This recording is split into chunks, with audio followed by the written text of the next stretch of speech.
minute ago, you were talking about golems, and that's another thing I'm curious about. One of the things about playing high A progress is you have more access to those. I'll typically have one super weapon, golem or officer, in the whole game, and I'll mark that one up towards the end, and then that's it.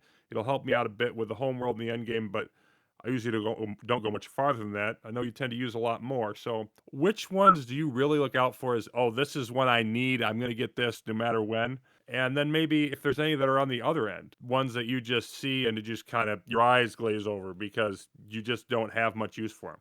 For this one, I high IP golems I find are essential, no matter the type. Golems, golems, golems all the time. They help tank waves and they can be used offensively as well. Where they excel and shine at is defending you. I mean, yes, earlier I said that turrets would be helping you out, but a defending golem ensures you will never lose your world. For the arcs are pretty good as well, especially Thanatos, which can be used to zombify guardians. I do not have that much experience with the newer arcs that have been released with DLC 1 due to officers being kind of on the rare side. So forgive me for not being able to give any data on those ones. Oh, and the Lost Spire frigates, those are also a very key unit to grab, as well as golems. Definitely one of the better golems I would find is the botnet golem. All the time. 50 AIP, yes, but that thing eats waves and spits them back out at the AI. Unless you're playing Royal AI, in which case, well, the botnet golem's now kind of useless. Botnet Golem is also able to inhale entire cross-planet attacks and just say "lol, goodbye, have a nice day," and just send them back to the AI. There was a pic that I posted floating around where I had like 700 strength of AI units that are trapped due to a black hole machine, and those just came from like constant waves on a planet that just built up over time. And if you can keep your botnet golem alive during the homeworld assault, they can become a very effective force multiplier by constantly zombifying the AI reinforcements and keeping the heat off of your units. One of the crippling weaknesses of botnet golem, however, is force field guardians. Holy hell, force field guardians are so annoying when you have a botnet golem. Botnet golem has a multiplier of 0 whenever it attacks a unit with mass 2 TX or higher. Force field guardians are mass 5 TX. So whenever force field guardian shows up, yeah, good luck zombifying anything underneath that. So you have to have an escort of like stingrays or something to deal with force field guardians. Then you can crack underneath and grab whatever is protected by the force field guardian. Another one of my favorite golems is the armored golem. It doesn't bring any special tricks to the table. It's just heavily armored and can dish it out as well as take it. But that's what I like about it. It's so simple. There's no gimmicks about it. It's just straight up, you go over there and kill that thing. And the armored golem's like, all right, boss, I'll do it. He's a very good generalist, I find, because of his multi-shot regular weapon and his sabot. The sabot alone is usually enough to take on guard posts or dire guardians one-on-one. Their only real big weakness that I find is units like raptors that outrange and kite them. Well, the obvious mass driver, at least for early marks. So armored golem is definitely up there with what I'd highly recommend, just because of how practical they are. Very cheap to repair compared to other golems. Another top golem is the cursed golem. The cursed golem has a very long range and can stunlock multiple things at once. The ability to reduce DPS from the AI is very nice to have, and it's a bit fragile, so watch out. But the fact that it can constantly stunlock a guard post or a dire guardian is very nice. Next guardian that I think I'd like to bring attention to is the regenerator golem. And if any of you have been on the Discord, you guys know just how rare the regenerator golem is for me. Holy hell, I've never seen it ever since fleets got introduced, but I cannot highly stress how important regenerator golems are whenever you're bringing into assault. The regenerator golems promote a very pay later kind of playstyle. Whenever they're around, they'll immediately regenerate whatever forces that have been lost on that planet. So using this, you can quickly keep up the assault whenever you're attacking an AI world. And the fact that it comes with vampirism means that it can heal itself while in combat and regenerating your forces. And the ability to just instantly replace, say, like a squad of bombers or a tritium sniper frigate that got a bit out of hand is just really effective. And it lets you keep up the pressure without having to spend metal right now. You can spend that metal later on when you're not in trouble of losing a world. Very important whenever you're assaulting a critical AI world or the AI homeworld itself. Moving on to arcs, the Thanatos arc I'd highly recommend, obviously, because unlike the botnet, it can zombify guardians, which is a very good selling point towards it. Nothing's greater than having like a force of Mark V Pike guardians on your side. So yeah, it's just basically botnet junior. Another arc that I'd like to recommend is the Void Home, Grand the Void Home. It's a bit underwhelming at first glance, but the ability to build ships while in combat should not be overlooked. Say, for example, you're deep striking and you want your mobile factories got crippled by like raptors or some iBots or whatever, right? You can't repair them. But if you have the Void Home is very durable and it can actually fight back. So the Void Home can still build ships whenever you're in hostile territory. It can pretty much be a saving grace for you, like a last chance kind of thing. The drones it brings to fights are also pretty powerful in their own right, especially decoy drones, which tend to attract quite a bit of enemy fire. Lost Spire frigates, there's three variations. There's a triple beam, the laser pulse, and the sniper. All three I find are perfectly viable to grab. It's not as I think at least personally, I think it's not as destructive as the other golems that, like the armored or the botnet. But the Lost Spire frigate is still definitely a good pickup, mostly because of how quickly it can kill stacks of units. The laser has a damage multiplier against stacks, and later on in the game, when the AI is throwing like literally thousands of units at you, that stack killing bonus becomes pretty important. Bringing back to golems real quick. Hive golems. They are the thing. They are the shit, I tell you. Hive golems are amazing. Yes, what they can do is they spawn like a constant amount of distractions at worst, which is very nice. They're basically able to take on entire worlds by themselves because of the yellow jackets that they spawn. And the fact that they give you metabolism, they give you metal every time the hive golem or the drones kill something, that can be used to supplement your economy whenever you're attacking. Hive golems, very powerful on defense as well, simply turning AI waves into income for you. Just be careful though, because I've seen people just release hive golems onto a world, like say a Mark 1 hive golem onto a Mark 4 world, and expect it to win. Please don't do that. Instead, send it to a level that's at least equal or one mark above instead. This way, it gives the Hive Golem at least a fighting chance instead of just throwing it into the depth of a Mark 4 planet when it's at Mark 1 only. Or at least bring along an escort with it so that way it doesn't die as easily. As for super weapons I'd avoid, personally, I would think Orchid is a pretty bad arc. I don't really like Orchid for the repair or the vampirism that it brings. I mean, yeah, it's good high damage for a single target, but I don't find it as practical as other arcs. Another super weapon that I'd recommend avoiding personally is probably Arc 1.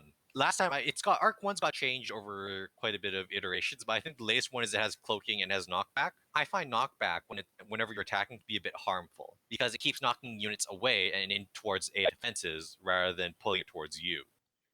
So I recommend going against Arc 1 and avoiding that. Maybe Widow Golem. The Widow Golem, it does bring a lot of tractor beams with it and it does move fast. But what the problem is tractored units can shoot at whatever is tractoring them. Even melee units can somehow do this. I don't know how. Ask the developers. Whenever a unit is tractored, it will usually try to free itself from whatever's tractoring it, which is namely the Widow Golem. Golems themselves are already very high on the AI's hit list. So when they're tractored, the Hive Golem or the Widow Golem tends to get itself killed pretty quickly whenever it's used, unless you have like some insane tractor micro that you want to pull off or something like that. So, top three super weapons that I'd recommend definitely Botnet, Hive, Armored. Top three I'd recommend avoiding Arc 1, Orchid, and Widow. Golems are essential to high AIP plays that I find personally, just because of how much they can kill and the fact that they scale over time depending on how much they kill. That's cool. No, I'm definitely with you on the Hive and the botnet. I almost never see botnets. They are amazing. Okay, so I think you've seen the faction overview video I did recently, and we were talking earlier about how many different factions there are in the game, 12 or 13 of them at this point, including the Spire and the Scourge from the latest expansion. Anything that you had maybe a difference on with what I said on those, or maybe a different perspective? And then also, what factions do you enjoy playing with personally in your games, other than the AI, obviously? Personally, I don't really disagree with your video at all. Maybe the only thing I would say is the nano cost are still a very big, very big threat, and you still need to emphasize that even more. Because like even like intensity one is still a game changer at, and you need to, I think that could have been emphasized like a way a lot more. But you know what? That's a small thing, anyways, right? So as for my thoughts on factions and how they change my playstyle, knocking this off the list, let's start with Marauders. Marauders force me to pick which planets I nurture carefully, because if I avoid nurturing certain planets, then the Marauders won't ever go there. But if I start nurturing everything like crazy, well, then I have to constantly play whack-a-mole with Marauders, and that's a very annoying time waster that the AI uses to build up Wardens again or whatever. For Marauders, it's definitely a very careful situation of, do you really want to nurture this planet? Whereas if it was a Marauders, it would be, well, of course you want to nurture this planet. Otherwise, you have like a massive Marauder armada knocking on your door at a random point in time. For the nano cost, oh boy, these buggers. Nano cost themselves, very deadly, very annoying, and very lethal if left unchecked. If I remember correctly, if you can snipe their homeworld hive, they all start attritioning and then dying out. They don't like split up their forces. They prefer to just blob it all into one big death ball and roll that death ball wherever they damn well please. What I find doing best is bait the death ball onto one of your own worlds where you have home field advantage. As I said earlier, golems being key against the AI, they're also key against the nano cost. Nano cost cannot infest arcs, golems, or Lost Spire frigates. So those are going to be key fighters when it comes to destroying the nano cost. Turrets also are not nano costifiable, if that makes a proper word. Keep in mind though, nano cost never defend that often. However, if you're at the AI or if you're at the nano cost hive, they start throwing out a lot of ships rapidly in an attempt to get you to leave. So be prepared to snipe that hive. Whenever the nano costs show up, my playstyle changes from trying to blitz the AI into trying to survive the nano cost until I can get a beat on where they are and then destroy them. It's definitely a big rush to find out where the golem is so I can deal with nano cost quickly, lest they grow out of hand. When it comes to the death ball as well, you have to try and fighting it on your own worlds. It might take 2 worlds, it might even take 3, but if you start weathering down that death ball, you can start taking the fight to the nano cost. Now, the Scourge, another big one. Early in testing, they were pretty underwhelming until they got buffed to be overwhelming, and now they are where they are at now. The Scourge add a lot of time pressure onto you. I find that it's best on most map types that are not like Snake or Spiral. It's best to start dividing up the map into certain sectors. And then you have to put choke points. So, for example, on a standard 80 planet simple, I would like to divide the map into 4 quadrants. So I isolate where I can put choke points down, AIP effectively, and I'd like to quarantine the Scourge. This lets me slowly wrap up each Scourge and it lets me purge them off, slowly but effectively. The Scourge do like to raid a bit when they start getting up to like Mark 5 and start getting hybrids, and that's the point when you have to really start applying pressure to the Scourge quickly before they start killing you from like swarms upon swarms of hybrids. Exterminate, exterminate, exterminate. Dark Spire. Okay, these nasty guys, just try avoid fighting on their planets wherever possible. That's the simplest thing I can offer you. However, if there's multiple factions in a game like Nanocost Marauders as well as Dark Spire, oh boy, you're going to be in for a tough time. Their ships surprisingly don't deal too much damage, but they're very durable compared to other faction ships. You should probably have anti-armor ships like gunbots or nucleophilic turrets or whatever. You should also be prepared to deal with massive incursions of them. The one saving grace about Darkspire, though, is that they're completely random. They hate everybody and anyone equally. It doesn't matter who they hit as long as they hit somebody. So they're just as likely to target the AI as well as you. In fact, Darkspire were able to actually save me from a particular game that I had when the AI was starting to throw around massive warden fleets and hunter fleets. I was able to bait the AI's hunter fleet onto a world with the Darkspire Vengeance generator and the wardens as well. And I started fighting a bit, but then the Darkspire started snowballing out of control from there. And then I just started retreating and let the AI and the Darkspire fight it out for a bit. The Darkspire started seeding a few Vengeance generators here and there as well, which became problematic later on. But in the short term, it definitely helped out in reducing Warden and Hunter presence. But you have to keep in mind that if they snowball out of control, you might be very well screwed, and there's nothing you can do about it. And when it comes to other factions provoking Darkspire, it's just at this point you have to pray and you have to start getting golem super weapons and start building up as fast as possible.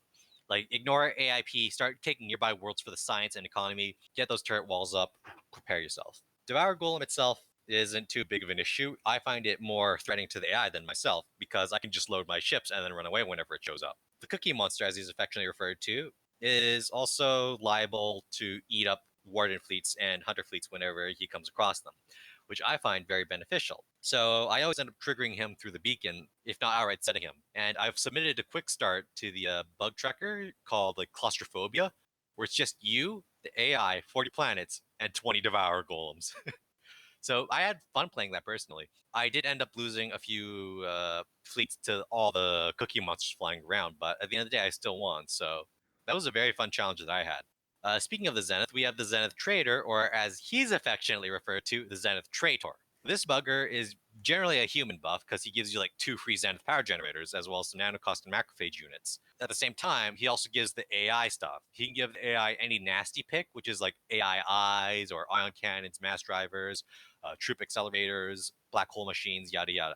But the saving grace is that things that are bought from a Zenith trader do not cost AIP on death. What else is there? Fallen Spire. Personally, I'm not a Fallen Spire fan. Now, I might get a lot of hate for this, but I personally don't like Fallen Spire as much as other people, mostly because of just how chaotic it can get. I've done difficulty 8, intensity 7 Fallen Spire recently, and the AI was just throwing out exo waves like candy that were just filled to the brim with the Hunter Annihilators, I believe they're called. It was not fun to fight against all those all over the place. It was very painful. Although people enjoy it, and I'm happy for that.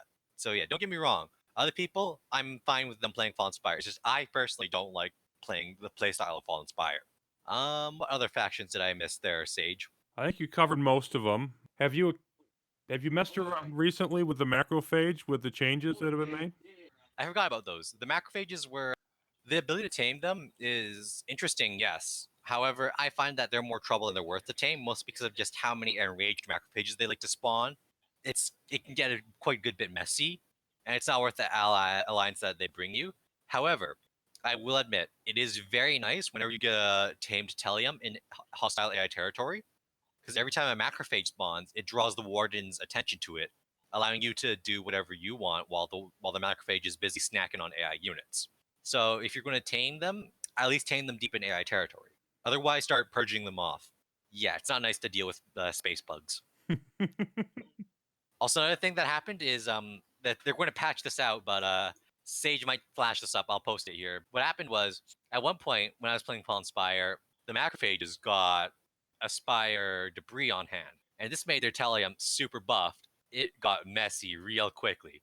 Like it was spitting out macrophages so quickly from all those enemies that it harvested.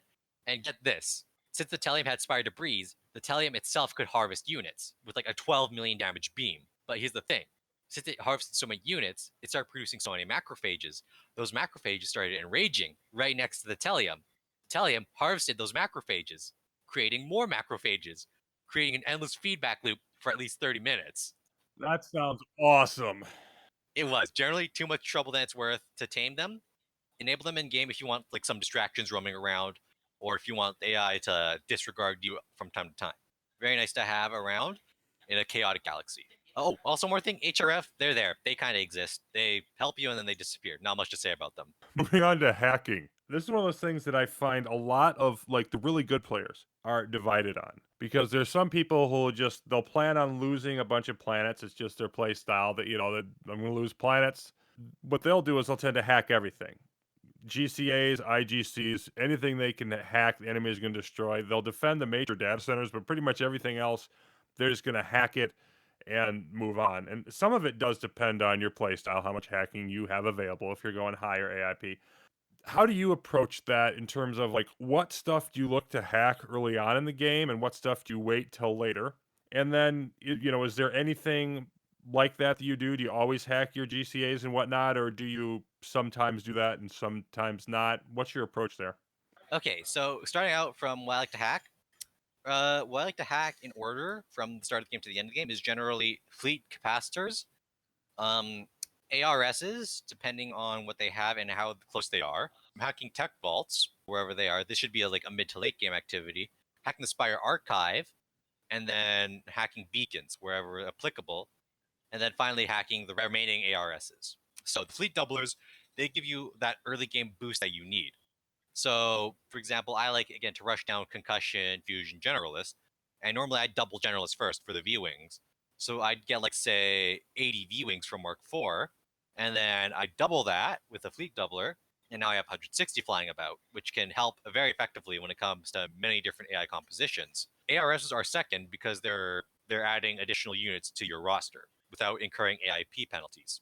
Rerolling as well, cheap is pretty cheap and fast, so don't be afraid to reroll ARSs if you don't have anything that lines up with your current tech synergy. I generally try to hack ARSs that are close to me, like maybe 7 hops out maximum from my homeworld. Now, the tech vaults. Tech vaults are very important, I find. Each tech vault that you hack can save you, I think, roughly 6,750 science, assuming that you hack a different technology each time. So, tech vaults are very important because of just how much science they can shave off requirements. Again, rerolling, cheap and relatively fast for tech vaults. So, don't be afraid to reroll and get what you need. Right, the Spire archive. It's not as exciting as it used to be. I remember when the response was quite insane, and I liked that. But it's gone down a bit. I'm not one to look a gift horse in the mouth. 8,000 science. That's a lot of science. That's almost enough to get you a full hull tech. So that's enough to get you like a Mark V tech. 8,000 science is nothing to sneeze at. It's very important to know that it has a very steep cost in terms of hack points. So you have to make sure that you have enough to back this up. Although since I play high AIP, I don't really mind so much. So I can just toss out hack points like candy. Another interesting thing about Spire Archive is using the Spire Archive, you can locate the AI homeworld. AI homeworlds always spawn 2 hops out from the Spire Archive. So if you know the location of the Spire Archive, you can guesstimate the location of the AI homeworld. The remaining ARSs, this is just like a sweep up operation, kind of like a last loose end to tie over or something like that, right? Because sometimes an ARS will be like extremely out of the way and you don't have time for that. Like you're busy neutering AI planets or dealing with CPA. Another thing that I'd like to hack are the outguard beacons. Outguards are criminally underrated. Like, holy hell, I have seen people ignore outguards forever. The ability to like spawn in reinforcements wherever, whenever is insanely good. My Democratic Demolitionists, I can spawn that in as a distraction for AI worlds, or I can spawn that in to defend my own worlds. Hydral Hobbyist. In fact, Hydral Hobbyist managed to save me for a game when the AI started flooding my systems with vanguards. The Hydral Hobbyists were able to actually paralyze all the vanguards at once, and it gave me enough time to come in and sweep up all the vanguards before they killed my homeworld. So outguards can save lives. I'm surprised that many people haven't picked them up. Outguard response, though, is quite intense from what I've experienced. So if you're going to hack outguard beacons, please be careful. If you're going to get any outguard, I'd highly recommend automated construction robots. Automated construction bots, when they attack and then they die, they split into three, and they don't attrition. So you can have effectively like 300 bots turn into 900 bots and keep up the fight. So automated construction swarm, definitely one of the outguards I'd recommend grabbing for you. As for hacking GCAs, I personally don't hack too many GCAs, mostly to prevent increasing AI hack response. However, if there is a planet with, say, like a Zenith mass generator or an IGC, then I will end up hacking the GCA in order to that way I can defend only one critical objective instead of multiple. If there's a world with like an abandoned energy mine or abandoned mine shaft, then yeah, I will also do the GCA hack as well. Another selling point for high IP is early on, you can afford to use a weakened guard post or weakened turret hacks. This can actually drastically change the tides of battle because it reduces AI, I think, firepower by 75% and their range by 50%. Mobile combatants are not affected, however, so take note of that. So what you can do is you can hack the guard posts and not have to deal with sabots or pikes shooting at you. Instead, be more concerned about the units that are inside the guard posts. Mass driver hack. This meta has been introduced by Zeus in a while ago. You can hack a mass driver, and then it'll convert to your side, and you don't have to deal with the mass driver anymore. There's also the sabotage hack. I personally don't really use sabotage hack too often, except for when it comes to shaving off AIP with like troop accelerators or black hole machines, really. Another thing that you can do with the hack points is explore planets or watch planets. This is another thing that's underrated that I find personally. Whenever you neuter a planet, you can spend a measly two hack points to watch that planet, unless the AI reconquers that planet. That's very important because that gives you vision of where the AI movement is happening. So you can track Warden or Hunter movement, or say a nasty surprise that the AI may have released earlier, like a Hunter Killer from an Astrotrain project. Right, real quick, wanted to jump back to minor factions. Astrotrains, I forgot to mention those guys. Astrotrains, I find, if you are able to effectively set up a good world and reroute them, they're very effective science and hack point farms. You can upgrade text this way by farming Astrotrains. The bigger the map gets, the more problematic Astrotrains get. So on smaller maps, they're easier to play with, but on bigger maps, they tend to become very, very, very, very problematic. Destroying the Astrotrain stations, you can reroute them to wherever you need them to go. I'd recommend, say, finding two that are relatively close together and colonizing those two worlds, and then building up nuclear turrets there and spawn camping the Astrotrains whenever they spawn. So this will grant you some science and hack point income. Although be careful though, at max intensity, if you're not careful and let Astrotrains get away, you may see a familiar shadow appear from Classic. It's very hungry, let me tell you. Foreshadowing! I definitely agree with you on the outguard. I think that they're badly underpriced, should be in the 20 to 30 range. AI progress for what they give you. Definitely exploit them as much as you can. I've been doing more and more of that myself lately. I did have one question on the fleet capacity extenders. I think it's interesting that you use them early in the game. Do you use them just on those core ships that you start with at the beginning? Oh yes, all the time, all the time. In doing it that way, then if you get a particularly good ship type from an ARS or whatever, you're sort of just foregoing the opportunity to double those, or do you find that just to be not as worth it in general? I just personally again find it not as worth because usually the starting fleet gives you the maximum amount of units in that type of group, if you know what I'm trying to say. Like for example, V Wings have like a group between 30 to 50 or something like that, or using that as like a baseline example.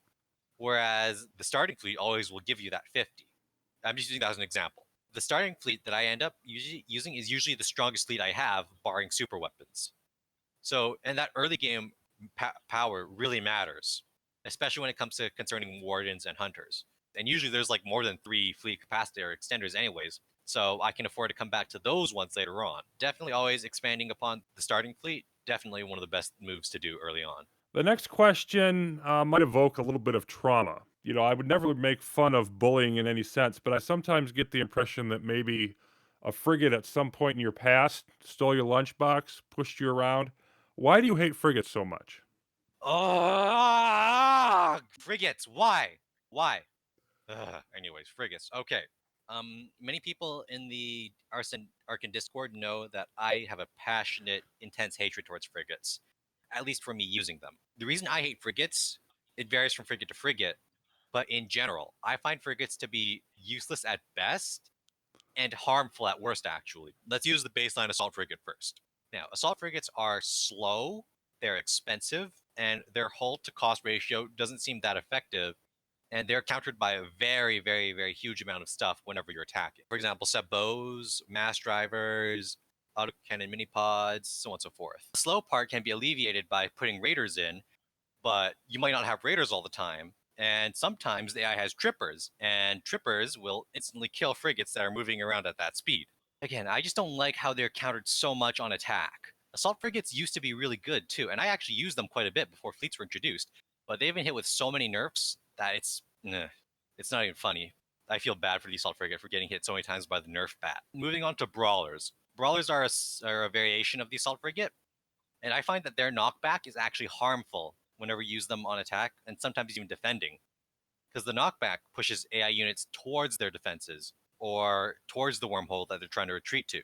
The knockback can lure your units if you try to set them to free roam defending or just right click in general attack, will cause them to go into range of, say, like AI fuse ball turrets, which are nasty in their own right. If I remember correctly, they don't have any shields at all. So that's a huge stick point. No shields, that's going to be very expensive to repair. The Mugger is pretty much the same argument as Assault Frigate.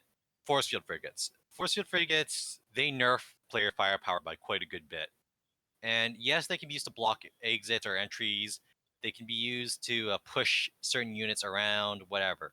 I find that's either too much micro or it's either going to end up dying pretty soon. Oh, the Siphoner is an offshoot of the Force Field Frigate. Siphoner gets a bonus pass, I guess. The Siphoner is a frigate I would tolerate. I wouldn't go out of my way to get it, but if I get it, I go, you know what? I think I'll use this guy, mostly because of their attack bonus, where they deal bonus damage to units with a certain amount of personal shielding left. They can actually effectively vampire life steal, then grow their shield back. So in a situation where I'd actually need a force field, I'd bring in these guys instead. So again, they're a frigate I'd tolerate, but wouldn't go out of my way to get. Frigates I actually do like using are the Tritium Snipers and the Ramifiers. These ones are very much a no aim, no brain kind of thing. So that's the reason I like them. They don't require any micro, and they do their jobs, which is fire suppression. Ramifiers are especially good because they can actually plink away at guardians and guard posts. Therefore, I would actually go out of my way to get. Just make sure that they're protected, because if I remember correctly, they actually have a bigger targeting priority than other units for the AI. So make sure they're under constant watch unless you want like a swarm of agravic pods to suddenly eat them. The Devastators. Devastators are fragile and they're slow, yes. But their ability to constantly spew out rockets and constantly destroy low armored ships is very nice. And they're one of the very few ships that I find that can effectively counter Raptors, which are very, very tough to deal with when you're dealing with a kite flyer AI. Tackle drone launchers are another one that I like, simply because they're another one of those no aim, no brain things. Just set them to stop to shoot, and as they spawn their tackle drones, the tackle drones do the job for them, allowing the tackle drone launcher to just sit around and do nothing, which is what they should be doing instead of getting into a fight and getting killed. The tackle drones themselves are actually quite deadly with the death grip mechanic as well. I think another one that I would actually go out of my way to get is the combat sentry from Assault or from mobile factories. I mean, it sounds kind of weird, but sometimes I'd grab an extra mobile factory just for the combat sentry frigate alone, because I need that extra decloak power somewhere else. Going back to frigates, I hate raid frigates as well because of just how frail they are. They're super fragile. You sneeze on them and they die. It's that simple. And a recent nerf to them was increasing their mass from 4TX to 5TX, so now they're vulnerable to sebos and mass drivers. Variations are the Apparition and the Bounty Hunter. Pretty much the same reason. You sneeze on them, they die. That's why I don't like them. Yes, they can snipe targets, but they've been hit with recent nerfs, and if they get caught, well, say goodbye to them. And most AI planets have sentry tachyon sentinels around the wormhole guard post, and some of them have like global range sentry frigate for the AI. It limits your uses where you can use them. Plasma siege frigate is another frigate that I don't really like, even though it's synchronized with concussion tech, and that's because its damage is split amongst all targets. Against single targets, they're cool and all, but I find that they have too long of a reload to use against single targets, and against groups of targets, if you have too many units, all that damage is divided evenly. So you go from dealing like 60,000 damage to only like 7,000 or 700 damage or something like that, which is underwhelming in my opinion. Lightning Torpedo Frigate is a frigate I would tolerate. Won't go out of my way to get, but if I get it, I won't complain. Pretty much just free miniature lightning warhead launchers. Not much to say about them. Their ability to deal area damage is very nice, however, I will admit. Just make sure, again, just like T-snipers, they're not caught out of position and will not get eaten by A-gravic pods or something similar. Any frigates that I missed there?